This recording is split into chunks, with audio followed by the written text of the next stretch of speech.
नमस्कार, स्वागत है आपका और मैं हूं आपके साथ लता। बड़ी खबर आपको बता रहे हैं, स्वतंत्रता दिवस के 75वीं वर्षगांठ पर हुए नए भारत की शुरुआत। मोदी मैजिक के असर से कश्मीर का कोना कोना हुआ तिरंगामय। जी हां, आतंकवादी बुरहान वानी के पिता ने भी पुलवामा में फहराया तिरंगा, तो वहीं कश्मीर के लाल चौक से लेकर सलाल डैम तक दिखा आजादी का जश्न। जी हां, एक बार फिर से देश के कोने कोने में पीएम नरेंद्र मोदी के प्रयासों का बड़ा असर साफ तौर पर दिख रहा है। जहां आज तक किसी ने भी हिंदुस्तान का झंडा तक हाथ में उठाने की हिम्मत नहीं जुटा पाए, वहां पर भी अब लोग तिरंगे के 3 रंगों से तिरंगे को रोशन करते हुए दिखाई पड़ रहे हैं। और वही जो महबूबा मुफ्ती कश्मीर में तिरंगा हाथ में नहीं लेने की बात कहती नजर आती थी, अब उसी कश्मीर में हिजबुल आतंकी के बुरहान वानी के पिता भी तिरंगा फहराते नजर आए हैं। तो वही जिस कश्मीर को कभी आतंकियों का गढ़ कहा जाता था, तो उसी कश्मीर के लाल चौक से लेकर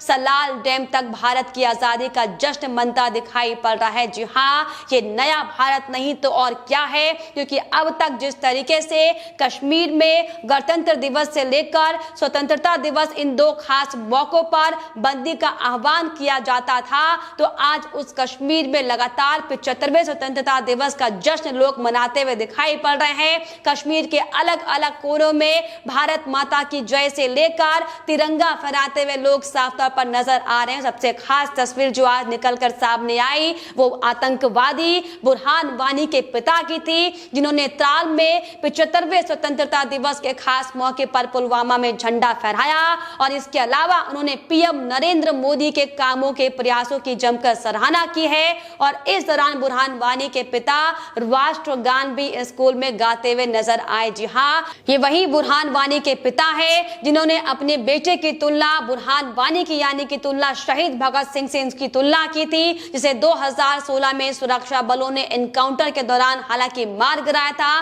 और जिसके बाद हम सब ने देखा था कि कैसे महबूबा मुफ्ती ने परिवार वालों के लिए मुआवजे का ऐलान किया था। आज वही महबूबा मुफ्ती को कश्मीर के हालात जो बदलते हुए साफ तौर पर सामने आ रहे हैं, जो एक नया भारत, एक नया कश्मीर की तस्वीर पूरा हिंदुस्तान देख रहा है, इससे वाकई में साफ तौर पर महबूबा मुफ्ती को झटका लगा है। क्योंकि जिस तरीके से लगातार महबूबा मुफ्ती धारा 370 के खात्मे के बाद ये साफ तौर पर कहती हुई हर बार नजर आती थी कि कश्मीर में एक भी आदमी तिरंगा उठाने वाला नहीं मिलेगा, लेकिन जिस तरीके से यहाँ पर तिरंगे की शान फहराई जा रही है, कश्मीर के कोने कोने में जिस तरीके से आजादी का जश्न लोग मनाते हुए दिखाई पड़ रहे हैं, ये साफ तौर पर मोदी सरकार के प्रयासों का ही असर है। जहां पर आतंकी जो गढ़ अब तक कहलाते थे, वहां पर भी जिस तरीके से आजादी का जश्न मन रहा है, ये साफ तौर पर सिर्फ और सिर्फ पीएम नरेंद्र मोदी और बीजेपी तमाम जो मोदी सरकार के बड़े बड़े दिग्गज नेता हैं, उनकी मेहनत और उनके प्रयासों का ही ये साफ तौर पर असर है। क्योंकि जिस तरीके से अब तक जम्मू कश्मीर के अगर इतिहास की हम अगर बात करें, तो हम सबने देखा है कि कैसे अब तक आजादी के जश्न को सिर्फ और सिर्फ बंदी के आह्वान के साथ कश्मीर में मनाया जाता था। किस तरीके से 14 अगस्त जब पाकिस्तान अपना आजादी का जश्न मनाता है, तो 14 अगस्त के दिन जम्मू कश्मीर में कई ऐसे लोग थे, आतंकवादी लोग, जो जश्न मनाने का काम करते थे। लेकिन अब जिस तरीके से इस नए भारत में 21वीं सदी में जो नए कश्मीर का जो शुरुआत हुई है, ये साफ तौर पर दर्शाता है कि ये सिर्फ और सिर्फ पीएम नरेंद्र मोदी के प्रयासों का ही असर है, जिसमें साफ तौर पर पुलवामा से लेकर अलग अलग कश्मीर के जो ऐसे आतंकी इलाके हैं, जहां पर अब तक सिर्फ और सिर्फ आतंकवादी गतिविधियों को अंजाम देने का काम किया गया, वहां के स्थानीय प्रशासन की ओर से, स्थानीय जो राजनीतिक पार्टियां हैं उनकी ओर से किस तरीके से सिर्फ और सिर्फ आतंकवादियों को बढ़ावा देने का काम किया गया।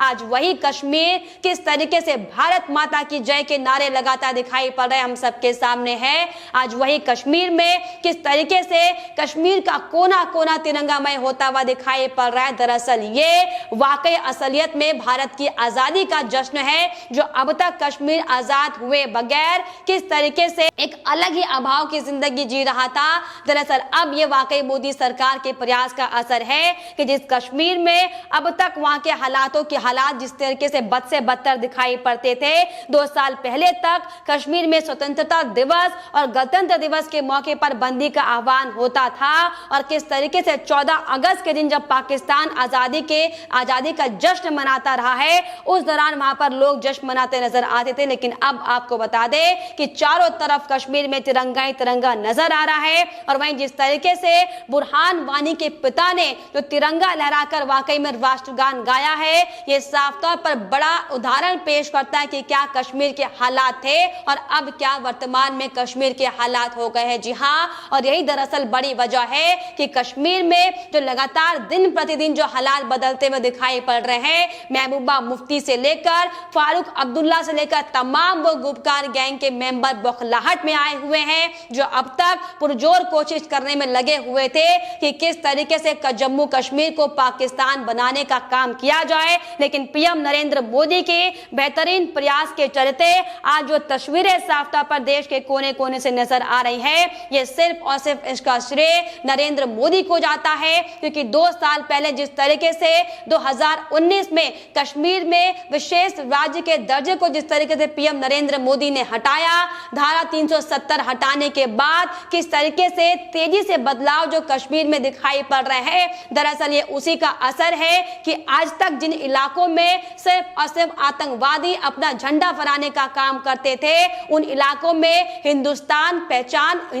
की पहचान वाले तिरंगे को फहराया जा रहा है। और इस इलाके के लोग भी साफ तौर पर भारत माता की जय के साथ नारे लगाते हुए देश के झंडे को फक्र के साथ, गर्व के साथ लहराते हुए नजर आ रहे हैं। दरअसल ये सिर्फ और सिर्फ हम आपको बता दें कि मोदी सरकार के प्रयासों का हल है, और इसीलिए हम बार बार मोदी सरकार के प्रयासों का हल बता रहे हैं। क्योंकि जिस तरीके से जम्मू कश्मीर के हालात अब तक बद से बदतर थे, ये वही नतीजा है कि आज महबूबा मुफ्ती से लेकर तमाम गुपकार के मेंबर बौखलाते हुए और तिलमिलाते हुए नजर आ रहे हैं। जी हाँ, क्योंकि जिस तरीके से आपको बताते चले कि पीएम नरेंद्र मोदी पूरे देश में विकास को लेकर प्रयासरत होते हुए दिखाई पड़ रहे हैं। और हाल ही में अब जिस तरीके से जम्मू कश्मीर को लेकर मोदी सरकार की ओर से एक के बाद एक बड़े फैसले लिए गए हैं, किस तरीके से नरेंद्र मोदी से लेकर केंद्रीय गृह मंत्रालय जम्मू कश्मीर के विकास वाली चीजों को लेकर, विकास की परियोजनाओं को लेकर लगातार चर्चा करने में लगे हुए हैं, जिसको लेकर अब तक जम्मू कश्मीर की जनता तरसती थी। लेकिन अब जिस तरीके से जम्मू कश्मीर को बदलने का जो काम मोदी सरकार की ओर से किया जा रहा है, इसका नतीजा जीता जागता हम सबके सामने है कि कैसे जम्मू कश्मीर में भी अब बच्चियां सुरक्षित महसूस करती हैं खुद को, और कैसे जिन जम्मू कश्मीर के बच्चों के हाथ में सिर्फ और सिर्फ पत्थर और हथियार थमाए जाते थे, लेकिन आज ये साफ तौर पर मोदी सरकार के प्रयासों का ही नतीजा है। आज उन मासूम बच्चों के हाथ में किताबें और कलम है, और आज वो बच्चे आतंकवाद का पाठ नहीं बल्कि एक शिक्षा का पाठ पढ़ने के लिए स्कूल में जाते हैं। और यही बड़ी वजह है कि महबूबा मुफ्ती से लेकर तमाम गुपकार गैंग के मेंबर साफ तौर पर बौखलाते हुए और तिलमिलाते हुए नजर आ रहे हैं। जी हां, आज पूरा देश आजादी का जश्न मना रहा है। कश्मीर से कन्याकुमारी तक आजादी के जश्न का माहौल देखने को मिल रहा है। और इसी कड़ी में आज पीएम नरेंद्र मोदी ने भी लाल किले की प्राचीर से देशवासियों को स्वतंत्रता दिवस की साफ तौर पर बधाई दी है। इस दौरान पीएम नरेंद्र मोदी ने हर बार की तरह इस बार भी देश को संबोधित करते हुए नए भारत के शुभ संकेत दिए और देशवासियों को संबोधित किया है। जी हां, पीएम नरेंद्र मोदी ने 75वीं वर्षगांठ को अमृत महोत्सव का नाम दिया, और अपने 8वें संबोधन के दौरान पीएम नरेंद्र मोदी ने अपने संबोधन में सुभाष चंद्र बोस से लेकर झांसी की रानी लक्ष्मीबाई तक के सभी वीर शहीदों को नमन किया है। और इस दौरान आपको बताते चले कि पीएम नरेंद्र मोदी ने इशारों ही इशारों में बिना नाम लिए पाकिस्तान और विपक्षी पार्टियों पर भी जमकर प्रहार किया है। क्योंकि जिस तरीके से अब तक 70 सालों से ज्यादा का वक्त पूरे देश को हो चुका है, कैसे इन विपक्षी नेताओं की ओर से सिर्फ और सिर्फ पाकिस्तान के एजेंडे को आगे बढ़ाने का काम किया गया, हम सबके सामने है। और तभी यह बड़ी वजह कि कांग्रेस पार्टी से लेकर तमाम विपक्षी पार्टी बौखलाती हुई हालांकि दिखाई पड़ रहे हैं। लेकिन आपको बताते चले कि लाल किले से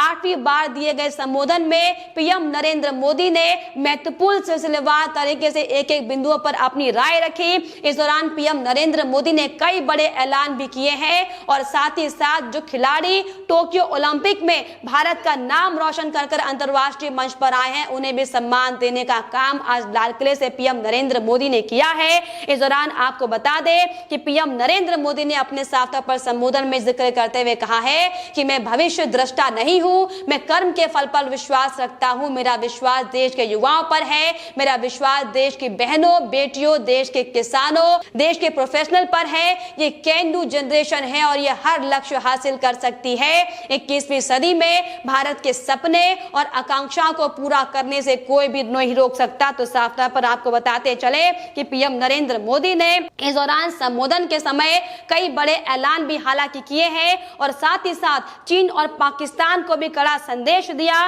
पीएम नरेंद्र मोदी ने इस दौरान सर्जिकल स्ट्राइक का भी जिक्र करते हुए साफ तौर पर कहा कि सर्जिकल स्ट्राइक और एयर स्ट्राइक करके भारत ने देश के दुश्मनों को भारत के सामर्थ्य का भी संदेश दिया है। ये बताता है कि भारत बदल रहा है और भारत कठिन से कठिन फैसले भी ले सकता है और कड़े से कड़े फैसले लेने में भी भारत झिझकता नहीं है। और दरअसल यही बड़ी वजह है कि अब पीएम नरेंद्र मोदी ने एक नए नारे के साथ सबका विकास और सबका विश्वास और अब सबका प्रयास के तहत लोगों को संबोधित किया, जिसका असर साफ तौर पर देश के कोने कोने में देखा गया। और खास तौर पर जिस जम्मू कश्मीर में अब तक झंडा उठाने की लोग हिमाकत तक नहीं कर पाते थे, उस जम्मू कश्मीर में भी पूरा कश्मीर तिरंगामय होता हुआ दिखाई पड़ा है, जो साफ तौर पर एक नए भारत की परिभाषा को रचता है, जो साफ तौर पर मोदी मैजिक के असर से हुए कश्मीर के कोने कोने को तिरंगामय बताता है। यह सिर्फ और सिर्फ पीएम नरेंद्र मोदी के प्रयासों का ही हल है, जिसको लेकर तमाम विपक्षी नेताओं की बौखलाहट और उनकी तिलमिलाहट आना भी अब लाजमी है। लेकिन फिलहाल इस पर आपकी क्या राय है, हमें कमेंट बॉक्स में जरूर लिखिएगा। साथ ही साथ हमारे चैनल को सब्सक्राइब करना भी ना भूलें।